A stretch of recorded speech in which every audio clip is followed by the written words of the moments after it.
जय माता दी, जय सिया राम, जय श्री कृष्ण।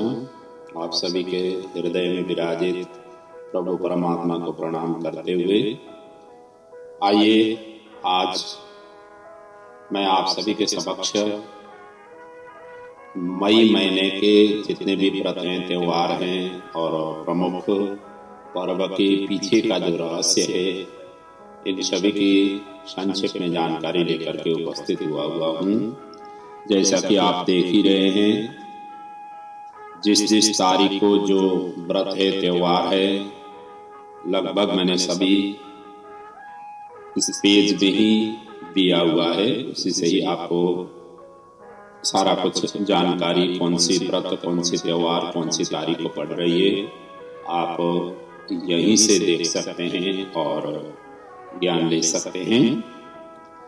अब फिर भी मैं आपको संक्षेप में पहले तो त्योहारों के विषय में बताऊंगा, उसके पश्चात दोनों एकादशी की महात्म्य के विषय में वर्णन करूंगा।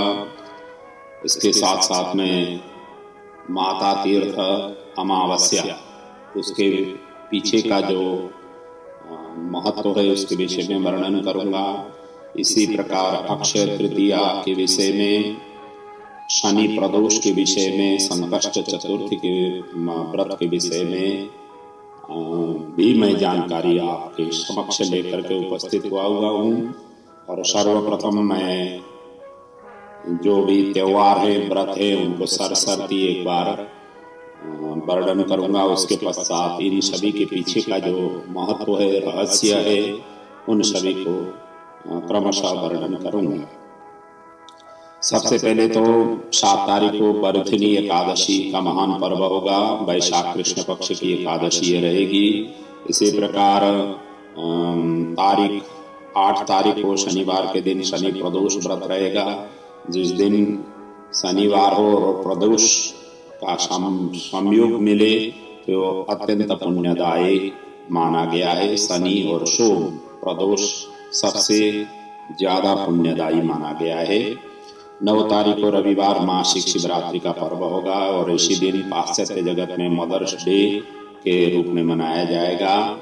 11 तारीख मंगलवार के दिन अमावस्या का महान पर्व है। इसको माता तीर्थ अमावस्या के रूप में हमारे शास्त्रों में वर्णन किया हुआ है। उसके पीछे का रहस्य मैं आपको अभी बताऊंगा। तारीख 14 शुक्रवार के दिन अक्षय तृतीया का महान पर्व है। वैशाख शुक्ल पक्ष तृतीया की तिथि। इसी दिन संक्रांति का महान पर्व है। वृष राशि में भगवान सूर्य नारायण प्रवेश होंगे और इस अक्षय तृतीया को आखातीत से भी आखातीत से भी स्मरण किया जाता है। और इसी दिन त्रेतायुग का प्रारंभ का दिन है। नरनारायण भगवान का प्राकट्य दिन, परशुराम भगवान का प्राकट्य दिन, हयग्रीव भगवान का प्राकट्य दिन भी इसी दिन को होगा। साथ साथ में बद्री नारायण का दर्शनारंभ इस दिन से कवाट खुलेगा और 6 मास पर्यंत नर पूजा करते हैं और 6 मास पर्यंत नारायण पूजा करते हैं। ऐसे बद्री नारायण की विशाल बृहत्तर महिमा है। और इनकी अक्षय तृतीया के दिन द्वार खुल जाता है, सभी भक्त जन दर्शन कर सकते हैं। ऐसा ये 14 तारीख शुक्रवार अक्षय तृतीया की महान पर्व पर ये सभी पुण्यदायी दिन के रूप में इस दिन को ये होंगे। इसी प्रकार 15 तारीख शनिवार के दिन विनायक चतुर्थी, 16 तारीख रविवार के दिन वैशाख शुक्ल पंचमी। और ये पुत्र प्राप्ति व्रत विष्णु धर्मोत्तर में उल्लेख किया हुआ है।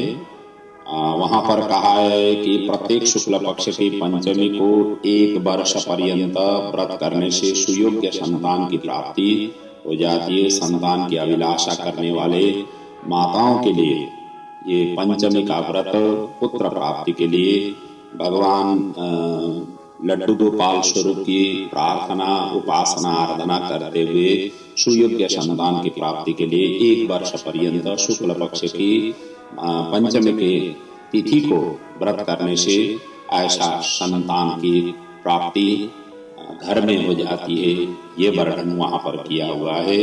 और साथ साथ में इतना ही नहीं, धनार्थी के लिए धन, स्वर्गार्थी के लिए स्वर्ग की प्राप्ति भी बताई गई है।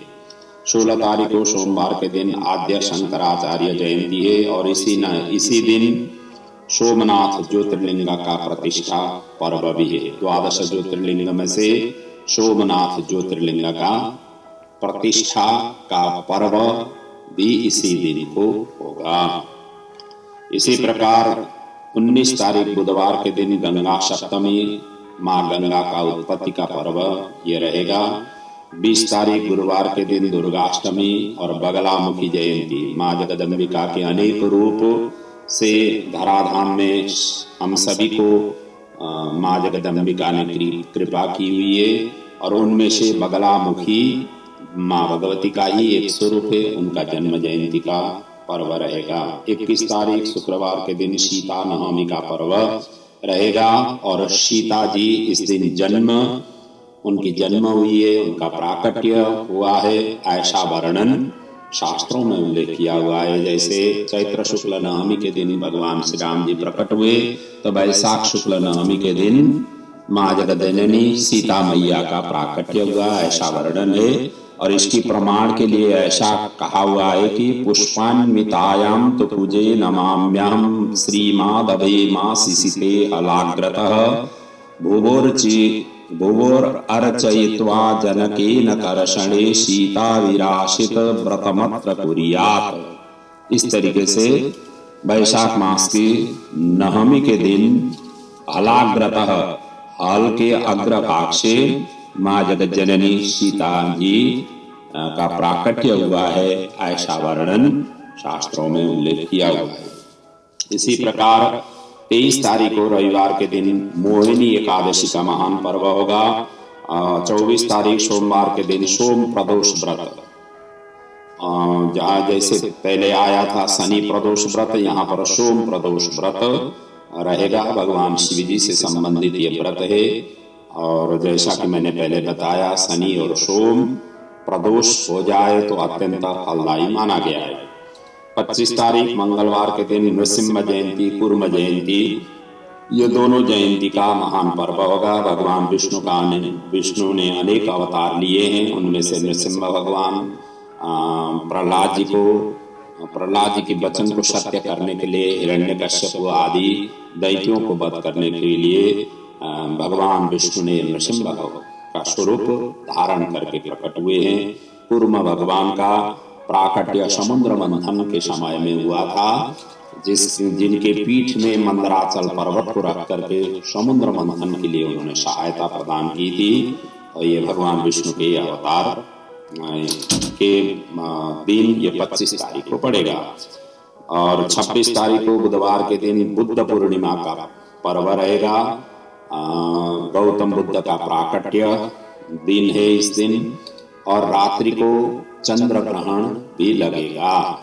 और चंद्र ग्रहण का समय कब से कब तक है, पैसिफिक टाइम के आधार पर ये मैंने पहले वीडियो में आप सभी के समक्ष प्रस्तुत कर चुका हुआ हूँ। साल भर के जितने भी ग्रहण है, सूर्य ग्रहण और चंद्र ग्रहण, और उनका जो समय है वो भी पैसिफिक समय के आधार पर कहाँ कितना समय लगने वाला है, इसका मैंने विस्तृत जानकारी एक वीडियो बना करके आप सभी के समक्ष प्रस्तुत कर चुका हुआ हूँ। तो 29 तारीख को शनिवार के दिन ज्येष्ठ कृष्ण चतुर्दश, ये संकष्टी चतुर्थी का व्रत होगा। भगवान विनायक गणेश जी से संबंधित हैं संकष्ट चतुर्थी व्रत। और 31 तारीख सोमवार के दिन मेमोरियल डे, जो पाश्चात्य जगत में मनाया जाता है, उस पर्व का स्वरूप मतलब 31 तारीख को पड़ेगा। ये तो हो गई आपको संक्षेप में मैंने जो मई माह के जो प्रमुख व्रत हैं, त्योहार हैं, उनके विषय में संक्षेप में आपको जानकारी प्रदान किया। अब आइए इसके पश्चात दोनों एकादशी के सबसे पहले महात्म्य वर्णन करें। सबसे पहले बरुथिनी एकादशी मई 7 तारीख को शुक्रवार के दिन पड़ेगा। भगवान श्री कृष्ण ने धर्मराज युधिष्ठिर को इसका महात्म्य बताया हुआ है, जहाँ पर सौभाग्य, पाप नष्ट और मोक्ष देने वाले व्रत के रूप में भगवान श्री कृष्ण ने इनको समझाया हुआ है। राजा मानधाता ने इसी व्रत को करने से स्वर्ग की प्राप्ति किया था, ये भी वहां पर वर्णन किया हुआ है। और सभी दानों में से श्रेष्ठ दान अन्नदान बताया गया है। और इसी प्रकार कन्यादान और अन्नदान ये सर्वोपरि दान माने गए हैं। और यही दान के बराबर का फल इस एकादशी को करने से प्राप्ति हो जाती है, ये वहां पर वर्णन किया हुआ है। इसी प्रकार मोहिनी एकादशी ये 23 में रविवार के दिन पड़ रहा है। और ये व्रत के विषय में वशिष्ठ जी ने श्री राम जी को जब सीता जी की वियोग से मोहग्रस्त थे, विषाद युक्त थे, उस समय उन्होंने ये व्रत के विषय में उपदेश दिया हुआ है। और इस व्रत को करने से मोह, पाप, दुख, विषाद आदि जितने भी विकार हैं, इन सभी की निवृत्ति हो जाता है, ये वर्णन वहां पर किया हुआ है। और इसकी महात्म्य, इसकी कथा वर्णन करते हुए वशिष्ठ जी ने कहा हुआ है कि एक धनपाल वैश्य के 5 पुत्र मध्य 5वां दृष्ट बुद्धि पुत्र महापापी उनके परिवार में निकला। ये दुराचारी, चोरी, परस्त्री गमन जैसे कुकृत्य से पतित हुआ, घर से इनको निकाला गया, वन में विचरण करने लगा और पशु पंक्षियों को वध करके भरण पोषण करने लगा। और एक दिन घूमते हुए ऐसा हुआ कि ये कौंडिन्य ऋषि के आश्रम में पहुंचा और संत की कृपा से इस एकादशी पर्व को विधिवत उसने किया, जिससे इनके सभी पाप, सभी मोह, सभी विषाद समन होते हुए अंतिम में वैकुंठ धाम को इसने प्राप्त किया। ये वर्णन ये मोहिनी एकादशी की महात्म्य के रूप में वहां पर वर्णन किया हुआ है। ये तो हो गई एकादशी पर्व के महात्म्य के विषय में। अब आपको माता तीर्थ अमावस्या के विषय में वर्णन करने जा रहा हूँ। ये माता तीर्थ अमावस्या 11 तारीख मंगलवार को पड़ रही है। वैशाख कृष्ण अमावस्या को ही माता तीर्थ अमावस्या कहते हैं। वैसे अमावस्या पर्व अपने पितरों के लिए और पूर्णिमा का पर्व देवताओं के लिए प्रशस्त माना गया है। और जैसे कि पाश्चात्य जगत में मदर्स डे के रूप में माता के प्रति जो सम्मान देते हुए जो मनाया जाता है, उसी प्रकार का हमारे पूर्वीय जगत में भी माता और पिता के लिए वैशाख कृष्ण अमावस्या को माता तीर्थ अमावस्या, इसी प्रकार भाद्र कृष्ण अमावस्या को पिताजी के लिए फादर्स डे के रूप में पूर्वीय दर्शन में इस तरीके से मनाने का विधान है। तो इस दिन को वस्तुतः अपने माता के प्रति श्रद्धावनत होते हुए जो भी अपने से किया जा सकता है, सुंदर वस्त्रों का उपहार, सुंदर व्यंजन आदि प्रदान करते हुए आशीर्वाद दिया जाता है। और यदि गुजर गए हैं अपने माता तो श्रद्धांजलि उनके तस्वीर के आगे ज्योत आदि जगाते हुए उनके प्रति उन्होंने किए हुए अपने प्रति उपकार के स्मरण करते हुए उनके लिए प्रार्थना, उनकी आत्मा की अनंत सुख, अनंत शांति के लिए कामना किया जा सकता है। साथ साथ में जल तर्पण आदि अपने माता के नाम से दिया जा सकता है और यथा योग्य दान पुण्य आदि किया जा सकता है। ये माता तीर्थ अमावस्या के पर्व के दिन में करना चाहिए। वैसे भी तैत्तरीय उपनिषद में बताया गया है कि मातृदेवो भवः, पितृदेवो भवः, आचार्य देवो भवः, अतिथि देवो भवः। ये सभी माता, पिता, आचार्य, अतिथि ये सभी देवताओं के समान माने गए हैं। वैसे भी माँ ही रहती है। कुपुत्रो जायेत क्वचित् माता न भवति। शंकराचार्य जी ने जिस तरीके से वर्णन किया हुआ है, पुत्र भले ही कुपुत्र हो सकता है लेकिन माता कभी कुमाता नहीं बन सकती है। माता की वात्सल्यमय प्रेम, सद्भाव, स्नेह सभी बच्चों में समान भाव से हमेशा वितरित होते हुए सिंचित करती है और उन्हीं माता की गोदी में, उन्हीं माता के अंग संग में रह करके हर एक मनुष्य की जीवन यात्रा प्रारंभ हो जाती है। जीवन की शुरुआत शिक्षा, वैसे भी कहा गया है कि प्राथमिक विद्यालय ही माता की गोदी है। माता की गोदी से ही अपने बालक शिक्षा प्रारंभ करते हैं, तो उनका हमेशा हमेशा आशीर्वाद बच्चों के ऊपर रहता है। इसलिए जितना भी हम करें माता के प्रति वो कम ही रह जाता है। इसीलिए मनुस्मृति में तो कहा हुआ है कि सहस्रम तो पितृन माता गौरवेणा इति उच्यते। पिताजी से सहस्र गुना ज्यादा, 1000 गुना ज्यादा उच्च स्वरूप माता की स्वरूप है। इस तरीके से मनुस्मृति ने वहां पर अपने स्मृति में वर्णन किया हुआ है। ये तो हो गया माता तिलक अमावस्या के पर्व के महिमा के विषय में और क्या करना चाहिए उसके विषय में। अब इसके पश्चात मैं अक्षय तृतीया के महान पर्व के विषय में कुछ जानकारी प्रस्तुत कर रहा हूं।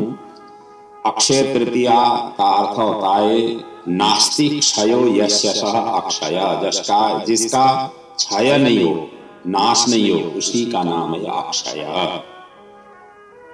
और जो भी कार्य उस दिन हो जाता है, चाहे धार्मिक हो, चाहे सांस्कृतिक हो, चाहे कोई पुण्य कर्म हो, ये अक्षय हो करके फल प्राप्त हो जाता है। इसलिए इसका नाम अक्षय तृतीया पड़ा हुआ है। यत्किंचित दीयते दानम स्वल्पम वा यदि वा बहु तत्सर्वम अक्षयम यस्मात् तेनः अक्षयः स्मृतः। भविष्य पुराण में इस श्लोक वर्णन किया हुआ है। जो कुछ भी हम दान दे देते हैं, चाहे छोटा हो चाहे बड़ा हो, तो वो सभी अक्षय हो करके कभी नाश नहीं हो, इस तरीके से उसकी पुण्य प्राप्ति होने से इसका नाम अक्षय तृतीया पड़ा हुआ है। और इसी दिन त्रेता युग की प्रारंभ बताई गई है। वैशाख शुक्ले तृतीयायाम चंद्रे रोहिणी दे द्वितीय प्रहरे शोभन युगे त्रेतोत्पत्ति, ऐसा वर्णन मिलता है। अर्थात वैशाख शुक्ल तृतीया रोहिणी नक्षत्र द्वितीय प्रहर शोभन युग में त्रेतायुग का प्रारंभ हुआ, ऐसा वर्णन है। और ये अक्षय तृतीया के प्रसंग को पुराणों में भी वर्णन आ जाती है, जहां पर मुख्यतः 2 विशेष कथा इसके लिए प्रसिद्ध है। एक तो सुदामा जब भगवान श्री कृष्ण के मतलब द्वारिका में मिलने गए और उन्होंने पृथक तंडुल लेकर के गए थे, संकोच बस उन्होंने भगवान श्री कृष्ण को नहीं पवाया, नहीं दिया। हालांकि उनकी धर्मपत्नी ने उनको प्रदान किया था कि अपने से बड़े अपने कहीं भी जा रहे हैं तो खाली हाथ नहीं जाना चाहिए, कुछ लेकर के जाएं। इस तरीके से उन्होंने ही पोटली में बांध करके प्रदान किया था। और भगवान श्री कृष्ण को तो अंतर्यामी थे, उनको पता चल गया ये तो दे नहीं रहे थे। उन्होंने वहां जहां उन्होंने छिपा करके रखा था वहीं से उन्होंने हाथ मार करके उन्होंने निकाला और उसमें से उन्होंने तो पृथक तंडुल अपने अंजलि में रख करके जैसे फांक मारा, एक फांक मारते ही अतुलनीय अक्षय धन दौलत वैभव से उनको पूर्ण करा दिया। और ये जो उन्होंने प्रसादी के रूप में भगवान श्री कृष्ण ने जो ग्रहण किया था, वो दिन ये अक्षय तृतीया का दिन था, ऐसा वर्णन पुराणों में है। उसी प्रकार महाभारत के प्रसंग में भी द्रौपदी जब ये वनवास काल व्यतीत कर रहे थे, उस समय भगवान सूर्य नारायण ने अक्षय पात्र प्रदान किया था पांडवों को। जिस अक्षय पात्र से जो भी भोजन बना करके परोसा जाए, जितने भी लोग हैं सभी पा सकते थे। और अंतिम में द्रौपदी भोजन करती थी। और द्रौपदी ने भोजन करने के पश्चात फिर उसके पश्चात किसी को उस पात्र से भोजन पवाया नहीं जा सकता था अगले दिन पर्यंत। मतलब उसके बाद में उस दिन की अक्षय पात्र की पूर्णता हो जाती थी, फिर दूसरे दिन फिर पवा सकती थी। और दुर्योधन ने दुर्वासा ऋषि की सेवा करके दुर्वासा ऋषि को ये प्रार्थना की कि जब द्रौपदी भोजन कर चुकी हो ऐसी अवस्था में जाकर के भोजन की आप याचना करना, और साथ में आप 10,000 शिष्यों को लेकर के जाना। इस तरीके से उन्होंने मतलब दुर्वासा ऋषि से प्रार्थना किया, और दुर्वासा ऋषि इनकी बातों को लेकर के उसी समय ये पहुंचे जब द्रौपदी ने भोजन कर चुकी थी, और उन्होंने भोजन के लिए प्रार्थना की कि हम गंगा स्नान करके आ जाएंगे, संध्या वंदन आदि करके आ जाएंगे, दोपहर की जो मध्याह्न कालीन संध्या है तब तक आप भोजन तैयार कर लेना। इस तरीके से दुर्वासा जी ने वहां पर कहा। और जैसे गंगा स्नान करने गए, इधर द्रौपदी ने भगवान श्री कृष्ण को याद की, भगवान श्री कृष्ण वहां पर प्रकट हुए और अक्षय पात्र को भगवान श्री कृष्ण ने मंगाया। उन्होंने कहा कि हम सभी ने भोजन कर चुके हैं, अक्षय पात्र तो खाली है, अब तो उसमें तो है ही नहीं। तब फिर भी उन्होंने जिद्दी करके मंगवाया, और मंगवाने से वो अक्षय पात्र के अंदर कोने में एक शाक का टुकड़ा पड़ा हुआ था। उसी शाक के टुकड़े को भगवान श्री कृष्ण ने ग्रहण किया, और ग्रहण करते ही सभी ऋषि मुनि जितने भी थे सभी अजीर्ण हो गए। मतलब उनको पूर्ण उनका भोजन उनका पेट भर गया उधर गंगा जी में स्नान करते करते ही। और वहीं से ही उन्होंने कहा कि अब हम लोग भोजन नहीं कर पाएंगे, हम लोग सभी भोजन से तृप्त हो गए हैं, भोजन करने की इच्छा नहीं है। इस तरीके से उन्होंने संदेश इनको भेजा। और ये जो शाक का टुकड़ा था जिस दिन भगवान श्री कृष्ण ने ग्रहण किया था, ये अक्षय तृतीया की पर्व थी, ऐसा महाभारत में वर्णन है। तो इस दिन क्या करना चाहिए? इस दिन को वैसे तो पवित्र तीर्थ में यदि आसपास में हो तो पवित्र तीर्थों में जाकर के स्नान करने का विशेष महत्व है। गंगा आदि पवित्र नदियों में जाकर के स्नान करने का विशेष महत्व है। और पवित्र देवालय शिवालय आदि में जाकर के दर्शन करना, पूजा अर्चना करना, उनकी परिक्रमा करना, तीर्थस्थल की परिक्रमा करना, ये अत्यंत फलदायी माना गया है। और ये आसपास में देवालय में जाकर के भगवान की प्रणाम करें, आशीर्वाद करें, कुछ भी हो भगवान को प्रसाद आदि चढ़ाएं आदि इत्यादि करना चाहिए। और इस दिन को जलपूर्ण घटदान करने का विधान है। शरबत दान का विशेष महत्व है। सत्तू दान करना चाहिए। तिल जौ दान का विशेष महत्व है। और अधिक रस प्रदान करने वाले फल जैसे वाटरमेलन आदि है, ऐसे जिसमें से ज्यादा रस निकले ऐसा फलों का दान करना विशेष महत्व दिया गया है। और साथ साथ में छतरी, उपान, अन्न, वस्त्र आदि जो यथाशक्ति है, यथा योग्य यथाशक्ति अपने आसपास में गुरु पुरोहित हैं, गुरु पुरोहित को प्रदान करें। आसपास में मठ मंदिर हैं, वहां पर जाकर के कर सकते हैं। ऐसा दान का इस दिन करना चाहिए। जो भी दान करेंगे सभी अक्षय हो जाता है। और दूसरी बात, इस दिन कोई भी मांगलिक कार्य शुभ मानी गई है, चाहे गृह प्रवेश करना हो, चाहे खात मुहूर्त करना हो, चाहे कोई विवाह आदि करना हो, यज्ञोपवीत आदि करना हो, ये स्वयं सिद्ध मुहूर्त माने गए। कोई भी मांगलिक कार्य इस दिन किया जा सकता है। ये अत्यंत पवित्र ये दिन है। साथ साथ में इस दिन को सुवर्ण, चांदी आदि बहुमूल्य जो धातु है ऐसे खरीदने का भी परंपरा है। ऐसा भी खरीदा जा सकता है, क्योंकि ये खरीदने का अर्थ होता है ये सभी अक्षय होकर के अपने पास में रहे, अपने खानदान में, परिवार में रहे, इस उद्देश्य से किया जाता है। और इस दिन जलपूर्ण घाट के संबंध में, या जैसे जलपूर्ण घाट के विषय में वर्णन किया गया है, निर्णय सिंधु में लिखा हुआ है कि ऐसा धर्म घटो दत्तो ब्रह्म विष्णु शिवात्मक अस्यः प्रदान तृप्यंतो पितरोपि पितामहा। अर्थात ये जो धर्म घट है जिसमें जलपूर्ण घट है, जल पूर्ण भी कर सकते हैं, अनाज पूर्ण भी कर सकते हैं, वो घट में कोई भी हो, घट अब खाली नहीं होना चाहिए, पूर्ण करके देना चाहिए।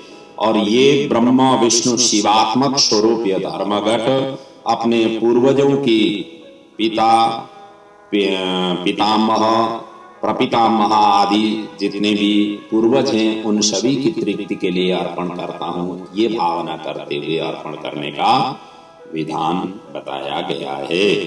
तो इस प्रकार से अक्षय तृतीया की ये महिमा हमारे शास्त्रों में वर्णन किया हुआ है। और साथ साथ में अब संकष्टी चतुर्थी, प्रदोष व्रत, ये इसके विषय में भी मैं आपको प्रदोष व्रत के विषय में वर्णन करने अब जा रहा हूँ। प्रदोष व्रत क्यों लिया जाता है, किसके लिए ये लिया जाता है, और ये स्कंद पुराण में वर्णन है प्रदोष व्रत के विषय में। विशेष रूप से ये शिव जी की प्रसन्नता के लिए प्रदोष व्रत लिया जाता है। और जहाँ पर वर्णन किया हुआ है कि प्रत्येक मास के कृष्ण और शुक्ल पक्ष के त्रयोदशी के दिन ये किया जाता है। सूर्य छिप जाने के बाद का 2 घड़ी का समय प्रदोष काल माना गया है। 1 घड़ी में 24 मिनट, 2 घड़ी का मतलब 48 मिनट का समय प्रदोष काल माना गया है। प्रदोषो स्तंभयाद ऊर्ध्वं घटिका द्वयमिष्यते, ये माधव स्मृति में ये वाक्य मिलती है। इसी प्रकार प्रदोष यदि सोमवार या शनिवार पड़े तो विशेष फल देने वाला माना गया है। जो मई महीने में सोमवार और शनिवार दोनों प्रदोष का स्वरूप जो मैंने पहले वर्णन किया उस तरीके से वर्णन है। और यह व्रत सभी कामना को प्रदान करने वाला व्रत है। इसीलिए वहां पर लिखा हुआ है, यो वै प्रदोष समये परमेश्वरस्य कुर्वन्त्यनन्य मनसोऽङ्घ्रि सरोजसेवाम् नित्यं प्रवृद्ध धन धान्य कलत्र पुत्र सौभाग्य संपदादिकास्त इयैव लोका। इसी लोक में ही सभी धन धान्य कलत्र पुत्र सौभाग्य संपत्ति आदि सभी प्रदोष व्रत के फल से हम मतलब करने से हमें फल प्राप्ति हो जाती है, जो भगवान शिव जी को अत्यंत प्रिय ये व्रत है। और ये व्रत 21 वर्ष पर्यंत यदि शरीर देवता हो तो 21 वर्ष पर्यंत करने का विशेष महत्व है। यदि सामर्थ्य नहीं हो तो यथासम शक्य जितने भी हो 1 वर्ष, 3 वर्ष, 5 वर्ष लेकर के फिर उद्यापन कर देना चाहिए। भगवान शिव जी के नाम लेते हुए प्रदोष व्रत की पूजा अर्चना उपासना आराधना और भगवान शिव जी की आरती, भगवान शिव जी का ही पूजा, जैसे एकादशी पर्व में भगवान विष्णु की पूजा होती है, उसी प्रकार प्रदोष व्रत में भगवान भोलेनाथ की पूजा अर्चना करने का विधान है। अब अंतिम में मैं संकष्ट चतुर्थी व्रत के विषय में वर्णन करने जा रहा हूँ। ये भविष्य पुराण में वर्णन किया हुआ है। इसके विशेष रूप से जिनको संकट हो या संकट की शंका हो, संकटापन्न अवस्था हो, ऐसी अवस्था हो तो उस संकट से निवृत्ति पाने के लिए संकष्टी चतुर्थी व्रत का करने का विधान है। ये यदः संक्लेशितो मर्त्यो नाना दुःखैस्तदारुणैः तदा कृष्णे चतुर्थ्यां वै पूजनीयो गणाधिपः। भगवान गणेश जी की विशेष रूप से आराधना पूजा अर्चना किया जाता है इस दिन। ये भविष्य पुराण में इस तरीके से वर्णन है। और ये चतुर्थी चंद्र उदय व्यापिनी तिथि लेना चाहिए। जिस दिन चंद्र उदित होने वाले हो ऐसे चतुर्थी को लेना चाहिए। यह व्रत प्रत्येक माह की कृष्ण चतुर्थी को लेना चाहिए। अर्थात एक साल में 12 ये संकष्ट चतुर्थी पड़ जाते हैं। तो प्रत्येक महीने की कृष्ण पक्ष की चतुर्थी तिथि को संकष्ट चतुर्थी के रूप में व्रत लेना चाहिए। इस व्रत को 4 साल या 13 साल पर्यंत करने का विधान है। और इसमें मूलतः गणेश जी और चंद्रमा की पूजा अर्चना करने का विशेष महत्व है। और चंद्रमा को अर्घ्य देते हुए ये बोलना चाहिए कि ज्योत्स्ना पते नमस्तुभ्यं नमस्ते ज्योतिषां पते नमस्ते रोहिणी कांत गृहाणार्घ्यं नमोस्तुते। जब चंद्र उदित हो जाते हैं उस समय अर्घ्य देना चाहिए। चंद्रमा से नमः ये बोलते हुए अर्घ्य देना चाहिए। चंद्रमा को यहाँ पर क्यों पूजे, एक सवाल ये भी निकलता है, क्योंकि ये इसलिए पूजा करने का विधान है चंद्रमा को, क्योंकि पार्वती माता के महल से भगवान गणेश जी प्राकट्य हुए हैं, यही वर्णन है।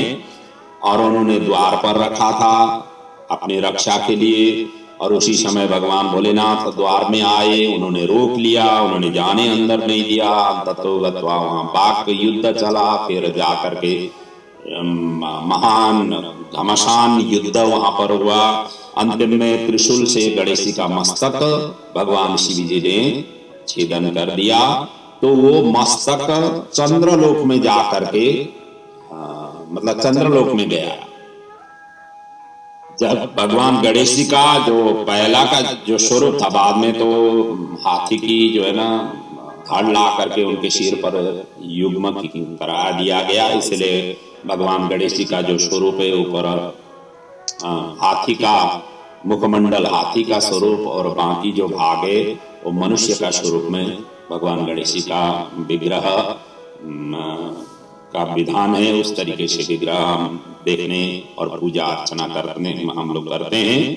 तो ये चंद्रमा में जाकर के वो उनका शीर वहां पर जाकर के स्थापित हुआ, इसलिए चंद्रमा में जो थोड़ा सा निशानी दिखाई देता है, वो निशानी अन्य भी कारण है, और उनमें से एक कारण ये भी है कि भगवान गणेश जी की जो शीर है वो शीर का अंश भी वो चंद्रमा की निशानी में आज ये हमेशा हमेशा विद्यमान है।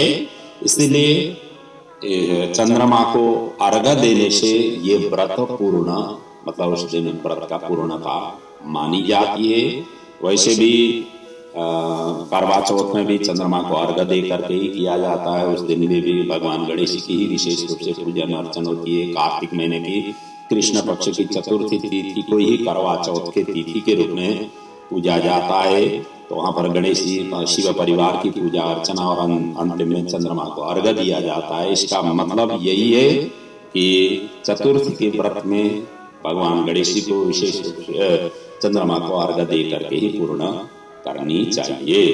तो ये था आपको संक्षेप में मैंने मई माह के जो व्रत थे, त्योहार थे, और उनमें से जो एकादशी, अक्षय तृतीया, साथ साथ में माता तीर्थ अमावस्या के विषय में, और संकष्टी चतुर्थी और प्रदोष व्रत के विषय में जो विशेष रूप से जो शास्त्रीय जानकारी है वो मैंने प्रदान किया। बाकी की जो यहाँ जन्म जयंती है इन सभी का वर्णन करने लग जाऊंगा तो समय काफी हो जाता है, और जैसे जैसे समय आएगा आप सभी को ये सभी की जानकारी मैं देता ही जाऊंगा जितना बन सके।